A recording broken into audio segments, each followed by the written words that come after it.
Let's see, starting with the first question. This is summer 20. It's a question, I think, about the rate of the reaction. So the rate of reaction H2 and I2. It's an equilibrium with HI. It's studied. A small amount of H2 is mixed with a large excess of I2 at temperature 400 kelvins, and the reaction is monitored. The graph obtained is shown. So the first thing is they're saying that I2 is added in large excess. Okay, now remember this. You are trying to figure out in this graph, it's the concentration. It's the concentration of H2 that is plotted with respect to time. So rate here, rate is any change that is, it's any change with respect to time. That is rate. So over here, the concentration of H2 is changing with respect to time. So what you're trying to do is, the first part is, why is a large excess of I2 used in the experiment? Now the reason you use a large excess of I2 is that the rate of the reaction is dependent on your reactants. Okay, you've got H2 and you've got I2. So the rate of the reaction is dependent on your reactants. Like if you have H2 gas molecules and on the other side you have I2 gas molecules, so why do you have a reaction? Because these two things, they collide with each other. So if the concentration of H2 is higher, or the concentration of I2 is higher, then there's going to be more collisions and the reaction is going to be faster. So the rate of the reaction is dependent on your reactants and their concentration. So it's dependent on H2. It's also dependent on I2. What we don't know is how it's dependent. We don't know what the order is. Okay, so I'll just give you a brief recap of rate of reaction. Just 1 second. Let me open the board. This one. So just a brief, if we can open the board quickly.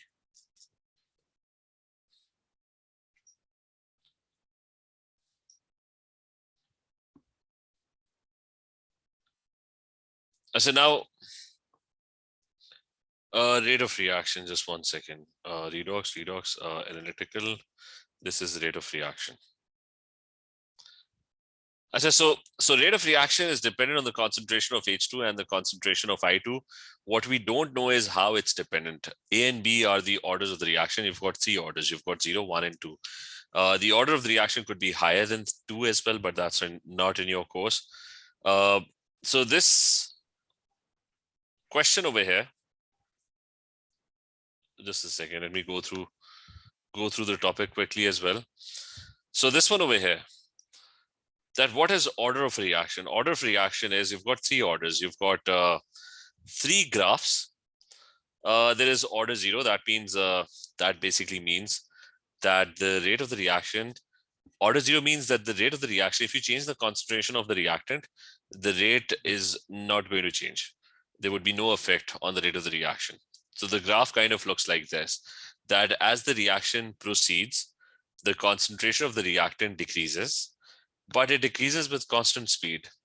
The gradient is the rate. So it decreases with constant speed because it has, decreasing the concentration should slow down the reaction.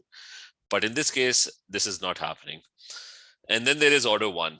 Order 1 indicates that the rate is dependent on the reactant concentration and the power is 1. That means it's directly proportional. Like if you change the concentration of X, the rate of the reaction would also change proportionally. So if you double concentration, the rate doubles. If you halve the concentration, the rate halves. So this time, initially the reaction is faster. You have a very higher concentration of X at the beginning. Or slowly, it starts to decrease. And as it decreases, the reaction slows down as well because there's a direct relationship. They're directly proportional.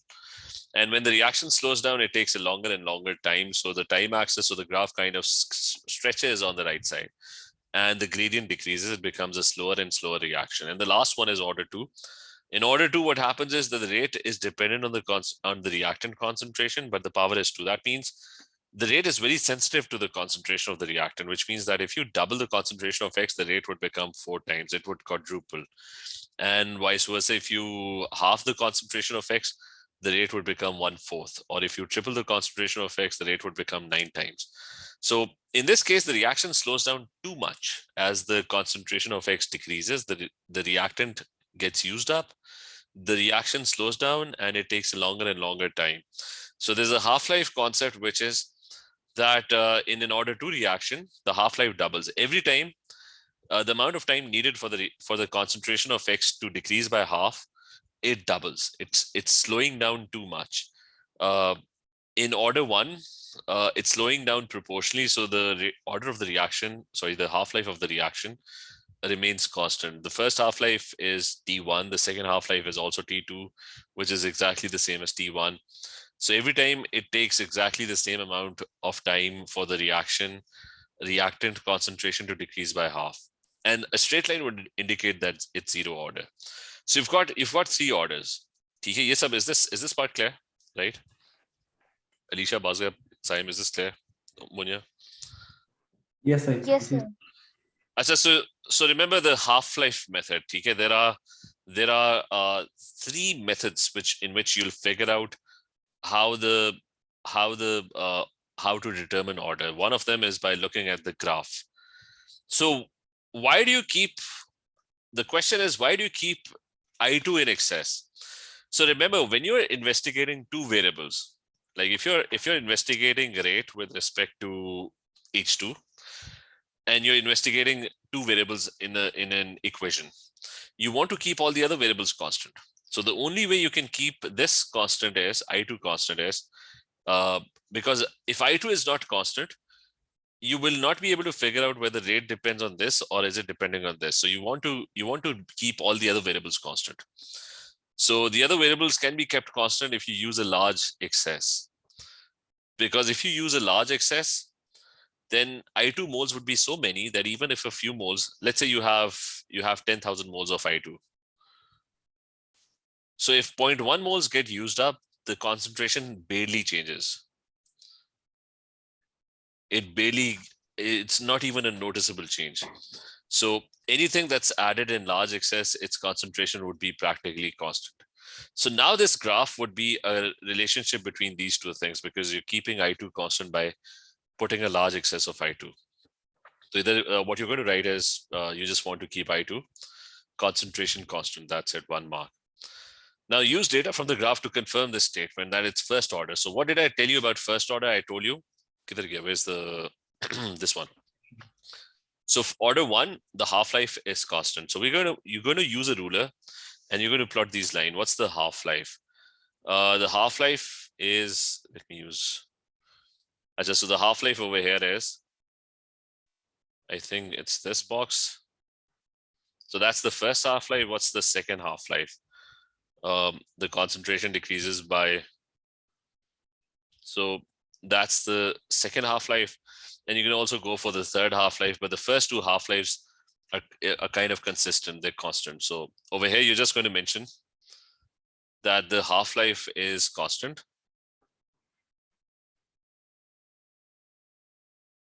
And you're going to plot the 2 lines over here. I'm just going to quickly check the market scene. What's the 2 marks for? So the 2 marks are for, basically you just have to, I think you have to code the values as well. So this is 1 part B. So you have to basically code the values, both evidence needed. So basically the second mark is you need evidence that you're calculating those 2 half-lives. So always it's important that you plot these lines. That is 1 mark for this, and 1 mark is for this part over here, that you have to draw the lines, evidence needed for this. How did you calculate this? Now, the next part is there's another way of measuring the order of the reaction, and that is by doing experiments. What you're going to do is, he's saying use the data and the order of the reaction with respect to H2 given in A2 to reduce the order of the reaction with respect to I2. So you do several experiments where you change the concentration of I2 and you try and figure out what is the change in the rate of the reaction. But you want to keep the other variables constant. Because remember, the relationship, you would only be able to figure out the relationship. This time you're trying to figure out the relationship with respect to not H2. You want to figure out the relationship with respect to I2. So you want to keep H2 constant. You want the rate relationship and you want to figure out, so all other variables must be kept constant. So which two experiments would you compare that if you want to figure out this relationship, like how would changing I2 change the rate of the reaction? So can you guess which two experiments would you compare? I mean, in this particular case, there is no experiment where H2 has to be kept constant, but in this case, there is no experiment where H2 is being kept constant. But you already know that the order with respect to H2 is 1. So in that case, I said, remember, I'll just give you an example of how to use table. That's the second method of finding the order of the reaction. So there must be a second.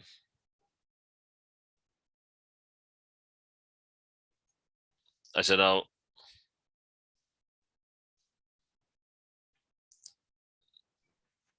So there must be these tables. I mean, let's look at these tables.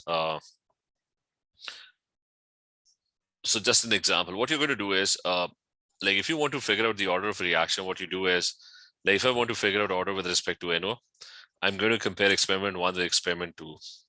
The O2 is kept constant. You're halving the concentration of NO, 0.1 to 0.05. So that's a factor of half. And the rate over here in experiment 1 and 3, that decreases by 1/4. So that indicates an order 2 relationship, that you change the concentration by half and the rate becomes 1/4.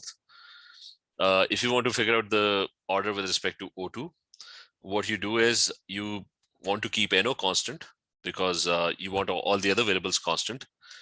So the order, if you compare experiments 2 and 3 and look at the red ones, the O2 decreases by half and the rate over here also decreases by half. That is an order 1 relationship. That is directly proportional, that the rate is directly proportional to the change in concentration of O2.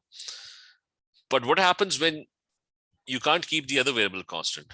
So in that case, what you're going to do is you're going to substitute this simultaneously. You're going to solve this simultaneously, that you know that rate is proportional to the concentration of H2. And the order has already been given. It's been given in the previous part. It was given as 1. And I2 is unknown. So that is X. So what I'm going to do is I'm going to substitute, let's say, experiment 1 values into this. So this would make it 2 into 10 to the minus 17. And that's equal to what? This is equal to K times K is a constant. H2 concentration, that's 1 into 10 to the minus 2. And the power is 1. And I2 concentration, that's 1 times 10 to the minus 2. So that one is 1 times 10 to the minus 2. And 1 second. So that's 1 times 10 to the minus 2. And that is, the power is unknown, that's X.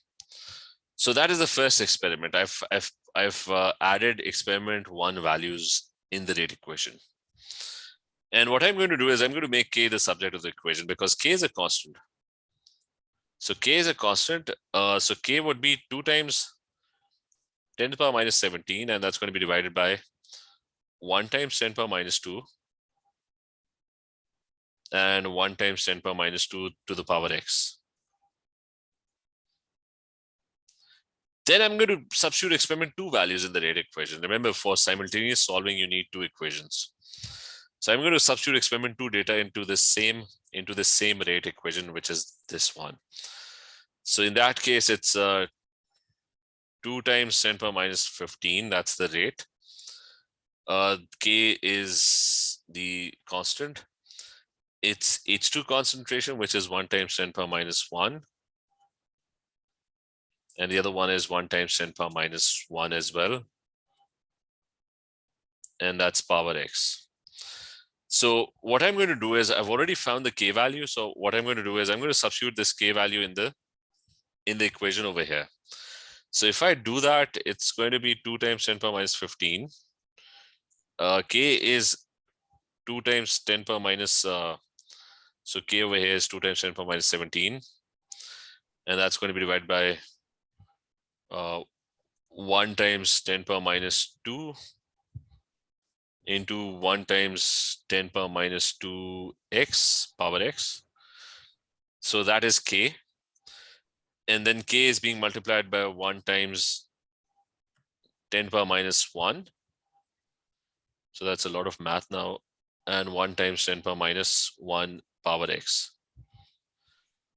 And you're going to try and solve this. So if I simplify this. So where did X come from? I mean, In this case, we knew the order of one of the reactants. It was given in the previous step. Okay, the reaction is first order with respect to H2. Okay, bro, is that clear? So, and they were asking you to figure out the order of I2. Now, the problem was you can figure out the order of I2 by comparing experiments directly, but you can only do this. I mean, you can only do this comparison like you can only figure out this relationship if these are the only two variables. You have to keep all the other variables constant. Okay, that is important. Okay, in an equation, you need two variables and everything else has to be constant. But the problem is that H2 is not constant in any of the experiments.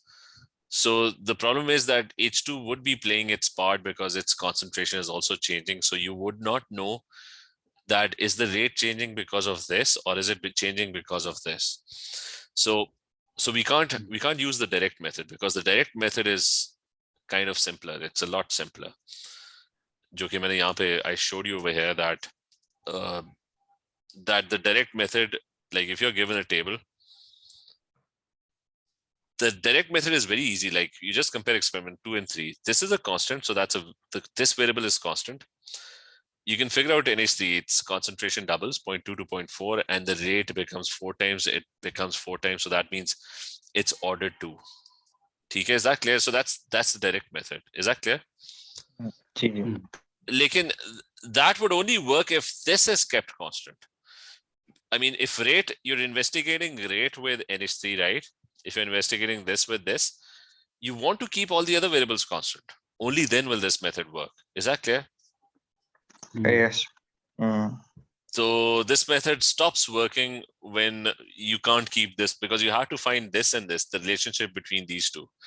But you can't keep this constant. In every experiment, this is changing. So then you're going to apply this method, which is, okay, pick two experiments, substitute the data of one of the experiments in one of the equations. You know the rate equation, that you know one of the orders.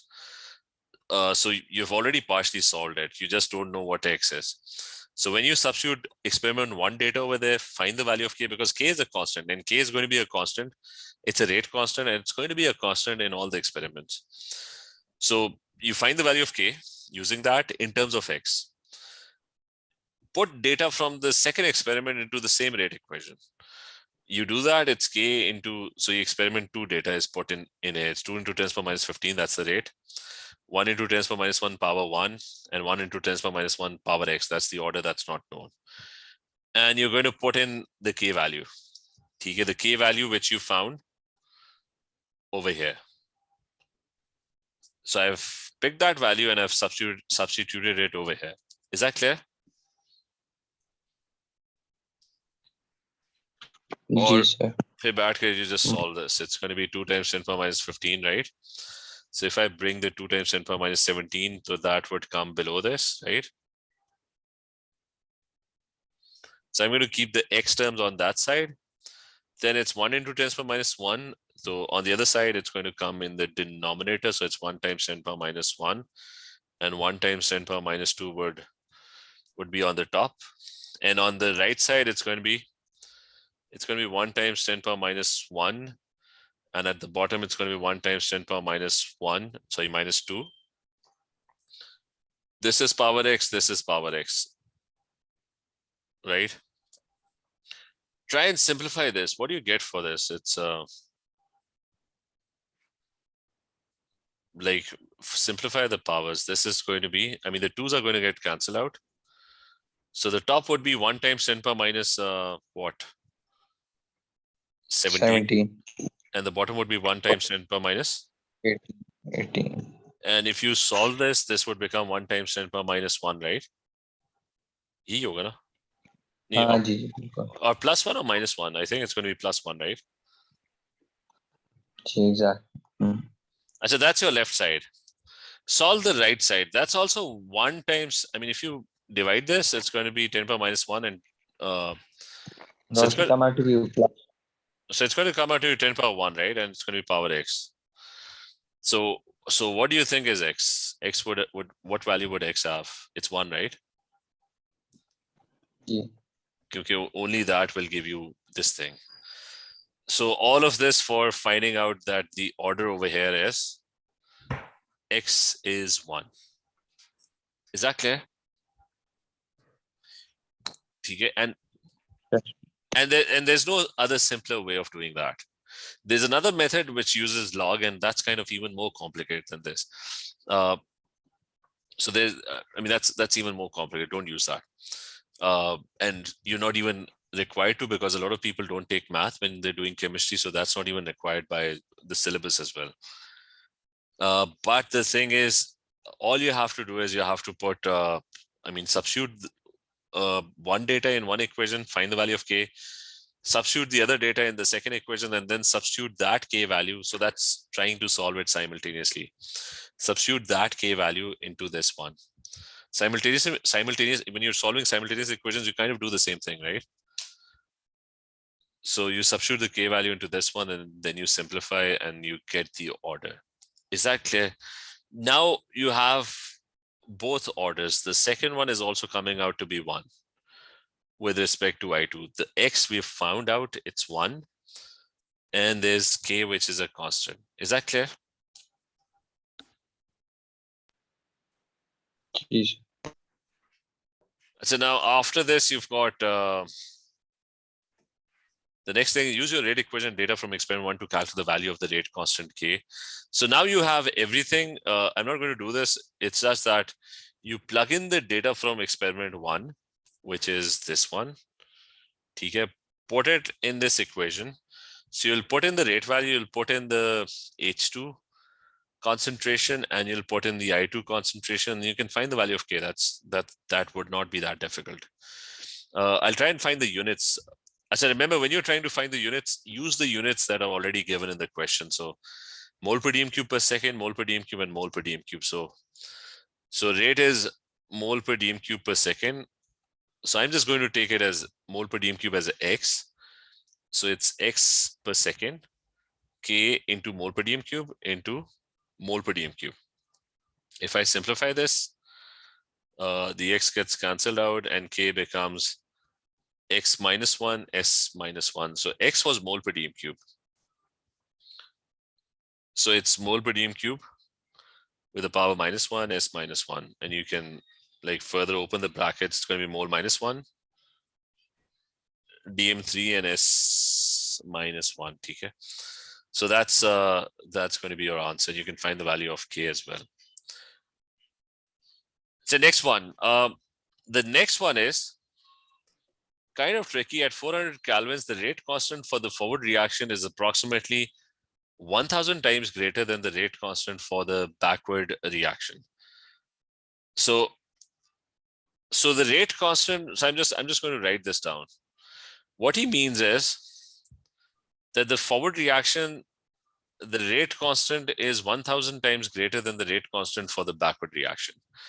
So what is the rate constant for the backward reaction? Let's take that as k. So for the backward reaction, the reactant is HI. So rate depends on, as a rate depends on HI concentration, right? And I have no idea how it depends on that. So that is the rate constant for the backward direction, that's k. So k is the rate constant. What's the rate equation for the forward reaction? It's going to be 1000 k. And H2 concentration into I2 concentration, because I know the order is 1. So all what I've done is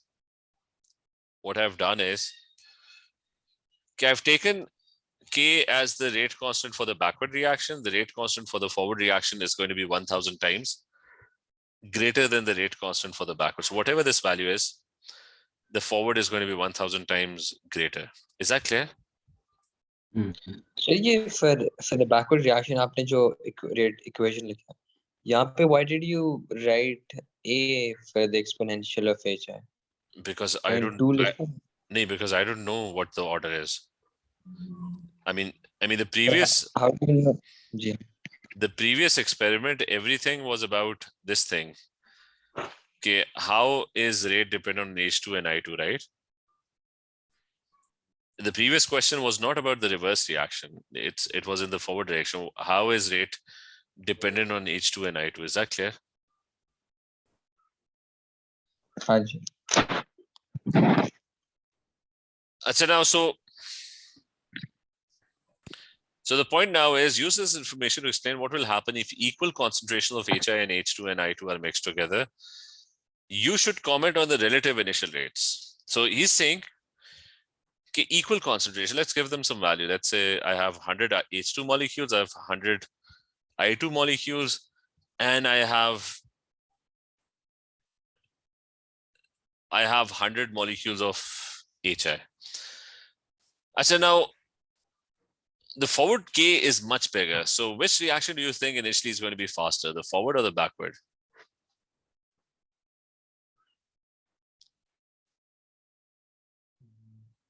I mean, like right at the start, you've mixed them together. Forward K is much bigger. It's 1000 times greater. So it's, again, let's say if the concentration of H2 is 100, this is also 100 into 1000. That's going to be a much bigger rate. Is that clear? Yeah. Ibrahim, clear? Munya? Saim, is this clear? Yes, sir. Yes, sir. Achha, so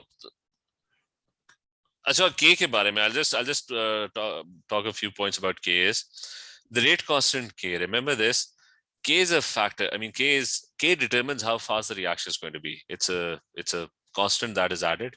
So it's multiplying with the concentration. So if K has a very small value, the rate is going to have a very small value. If K is going to have a very big value, the rate is going to be really fast. And remember, K is going to be a constant. K is always a constant, except in one situation. K increases with temperature. Like if you start increases with temperature, remember that. So K increases with temperature. So make sure you remember that point. But anyways, the forward reaction is going to be initially faster, right?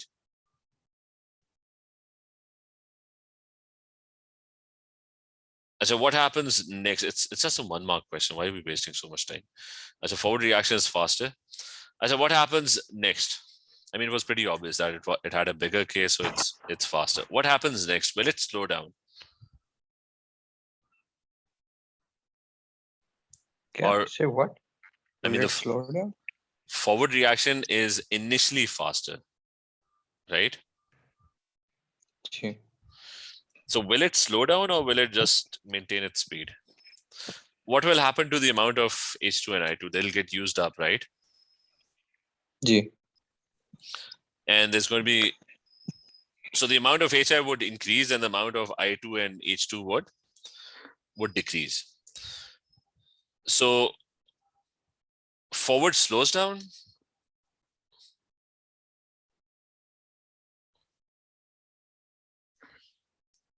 And backward is initially slower, right? Because backward had a smaller K. So the backward reaction is initially slower. I mean, it's very slow at the beginning because the backward K is very small. Again, as the amount of HI increases, the rate increases. So, but the backward speeds up because you have more HI. Is that clear? Is that clear? Okay, the forward reaction is initially faster, but as the K is much bigger. But eventually it's going to slow down because H2 and I2 would get used up, so the rate would slow down. Initially, the rate of the backward reaction was slow because K had a small value, but as the amount of HI goes up, the rate increases. Is that clear? And Yes. and eventually an equilibrium would be reached when the forward reaction becomes equal to the backward. But when this happens, the equilibrium position is going to be to the right because the HI is going up. So the equilibrium position is going to be to the right. But anyways, it's just a 1 mark question. I'll just quickly have a look. Okay, they'll just so initially forward reaction is faster. I mean, this is all that they've written for this, and reaches equilibrium on product side to the right. That's it. So, I mean, there was nothing much to this question. As the next one is the rate constant for the forward reaction is approximately 50 times greater than the rate constant for the backward reaction. Use this information in C1 to deduce the signs of the delta H values of the forward and back. Explain your answer. So now at 700 kelvins, now this is slightly, it's 2 mark to you. That's slightly more slightly trickier. So he's increased the temperature, right? So now what he's saying is that at 700 kelvins, the forward reaction is approximately 50 times. So the K is only 50 times greater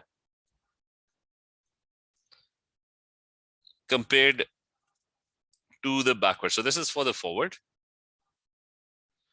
compared to the backward reaction. So if the backward K was K and it's HI concentration, and I don't know what the order is, so this is the backward reaction. Now, can you compare the two values? Can you look at this K and look at this K? This was at what temperature? This was at 400 kelvins. So this was at 400 kelvins. This is what's happening at 700 kelvins.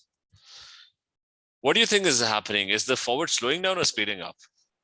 Slowing down. Okay, so it's slowing down, right? So forward slows down. Because in the previous case, the forward was 1000 times faster, but now it's only 50 times faster. So the forward, relatively speaking, has slowed down while you're increasing temperature. So मुझे बताओ कि which reaction is favored when you increase temperature, endothermic or exothermic? Endothermic. So endothermic is favored. So the backward is. Or which can also mean that the exothermic is not favored. So this kind of means that if it's slowing down, that means the forward is must be the exothermic reaction, right? Is that clear? That you're increasing temperature and the forward is slowing down. So whenever you increase temperature, the endothermic is favored, while the exothermic is not favored. So that kind of means that the forward must be the exothermic reaction. DK, is that clear? Yes, sir. Yes, sir. Okay, and it's a very simple question. They just twisted it around a lot. I mean, otherwise it was pretty straightforward, except the way they asked this. Now this question, write an expression for K for a weak acid. So when you have a weak acid, what happens? You have a dissociation constant because the weak acid does not ionize fully. So what is the expression? Every acid is going to dissociate in this way. So it's the Kc of the acid dissociation, H+1 concentration, product concentration divided by the reactant concentration. What's the other way that I can write this? What's the other way of writing this expression?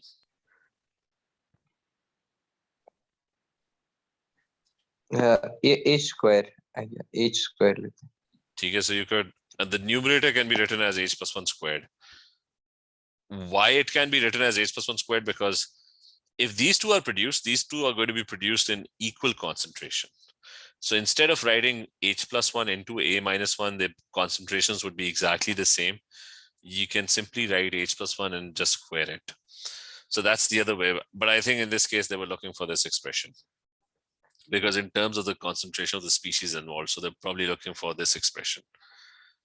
Then you have an hydroxyl ammonium ion is a weak acid. So fine, that's it's HO and NH3 plus 1. So it's a weak acid and its concentration is given and the pH is also given. So what is the expression? What is the K expression for a weak acid? They're asking for the K value. We've already told you that is H plus 1 squared divided by the acid concentration, right? So we do have the H plus 1 concentration that's given. Like the pH is given, right? So if the pH is 4.41, remember pH is what? pH is the negative log of the concentration of H plus 1. So that is 4.41. Using that, you can figure out the concentration of H plus 1. If you take the anti-log, log simply expresses everything in the powers of, it's 4.41, and you bring in the negative sign as well. So, the shortcut is simply just remember, if pH is 4.41, H plus 1 would be 10 to the power minus 4.41. And so we have the H plus 1 concentration, it's 10 to the power minus 4.41, and that's going to be squared, right? What's the acid concentration? They gave us the acid concentration as well. That's 1 times 10 to the power minus 3. So can anyone tell me what the K value is?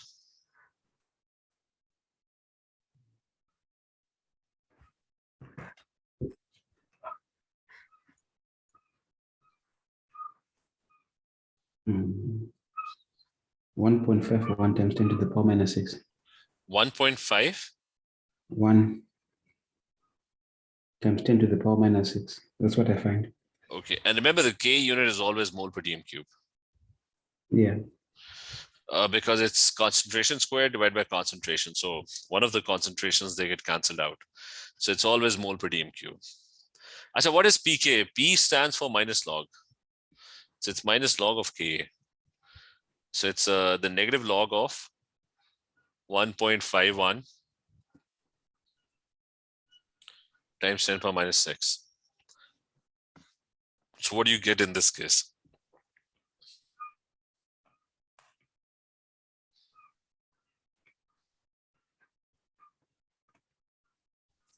5.82. 5.82 or 5.8. 5.82. So it's going to be 5.82. Remember, your answer should not, if it's 3 significant figures, everything, then your answer should be 3 significant figures. Make sure you round it up to 3 significant figures. So I'll just quickly check the values. 5.82, that's fine. Okay, they gave you this. Was that the previous one? Was that exactly 1.5 into 10 to the minus 6? Or 1.51? I found 1.51. Okay. But the thing is, it should not exceed 3 significant figures. That's important. So now this one, the solubility product. What's the solubility product? That when you have a solid and it's in a saturated solution, a saturated solution is one where you try to dissolve it, it dissociates, right? And it becomes aqueous. But it's so saturated that it precipitates back again. So the solid, you're no longer able to dissolve more of it because the solution is completely saturated. So Ksp values are calculated for solids which are already present in a saturated solution. So they're saying that the solubility product has a value of this. Calculate the solubility of this. So I don't know how much of MnOH2 is dissolving. So I'm going to take that as X. So let's say X mole per dm cube dissolves and creates a saturated solution. So if X mole per dm cube dissolves, the amount of Mn ions in the solution would be X mole per dm cube, right? And the amount of OH ions would be 2X mole per dm cube, right? Yes, sir. So I found the solubility of the ions in terms of X. What is the Mhm. Ksp expression? Ksp is simply Kc, it's product concentration divided by reactant concentration, but the reactant is a solid. So its concentration is taken as 1. So what's the product concentration? It's Mn2 plus concentration Mhm. into OHN concentration, and that's going to be squared. Say Yeah. Ksp क्या है? Constant of Solubility product. Okay, when you have Yeah. when you have a solid and you're trying to dissolve it in a solution, a saturated solution, where it no longer is able to dissolve. So it will dissolve, it will dissociate, but at the same time, it will precipitate back again. Okay, it's going to be a reversible reaction at that point. When the solution is saturated. Is that clear? Ji sir. क्या आप Yeah. NaCl, you're trying to add NaCl to water, so you're constantly adding NaCl. There's going to come a point where NaCl, even if you try to dissolve it, it's going to be a reversible reaction. No, the concentration would become constant at that point in the solution. So the way you're going to solve this is Ksp is simply the Kc of this reaction. So it's product concentration divided by reactant. The reactant is a solid, so that's taken as 1. So this is the expression. They gave us the Ksp value, which is 1.1 times 10 power minus 11. The Mn2 plus concentration, I assumed that X mole per dm cube dissolved. So the Mn2 plus concentration was X. The OHN concentration is 2X. Mhm. So I'm going to place that, place my solubility into this. And it's going to come out to be 4x cubed, right? And can Yeah. you figure out the value of X? Divide this by 4 and then cube root it.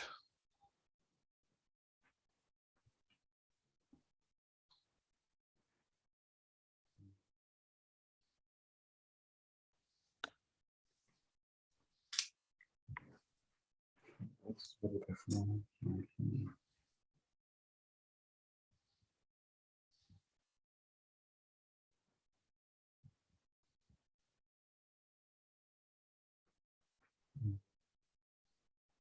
1.4 times 10 to the power minus 4. 1.4 times Yeah, the square root of S. cube square root, root of- cube root. Yeah, cube root, yeah. 1.4 times 10 power minus, I'll just take the marking scheme.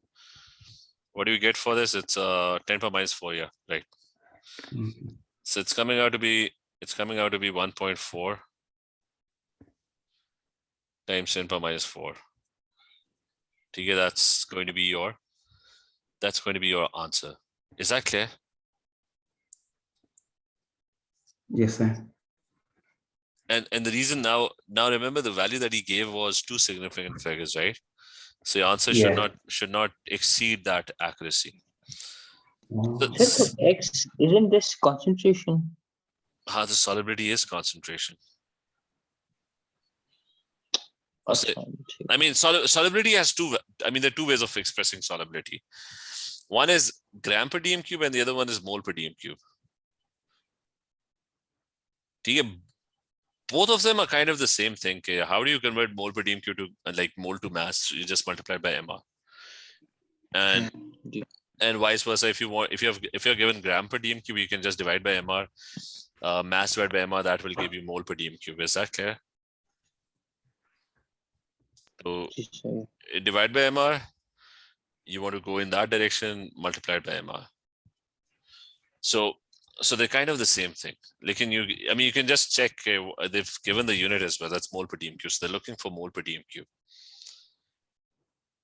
Okay, and remember this thing that we assumed that the solubility is that X mole per dm cube of MnOH2 dissolves. So the amount of ions that are going to be produced are X mole per dm cube, and this is 2X mole per dm cube. And I just substituted the concentration of the two things in terms of X, and I found out the value of X. X was the solubility, the amount of MnOH2 that was dissolving in the water. Okay. So is this clear? जी sir Ksp का expression products over reactants नहीं होता? Kc is products over reactants, so the reactant is a solid. अच्छा, so we don't include that. You can include that, like, and it's going to be 1. So solids are, yeah. so there's no point in So Ksp is known as the ionic product of the ions because you don't include the salt. Okay. Like every time it's going to be the same Yeah. thing. Like even if it's NaCl, which is a solid, it's dissolving. It's going to produce Na+1 ions and Cl -1 ion. So if you and in a saturated solution, this is going to be in equilibrium. So if you write the Ksp expression, it's just going to be the product of the ions. Okay. Yeah. So let's continue next time then. Okay. We've done 2 questions. So let's continue in the next class. Chalo, okay, Hafiz. Thank you. Thank you. Take care. Thank you. Okay. Allah Hafiz.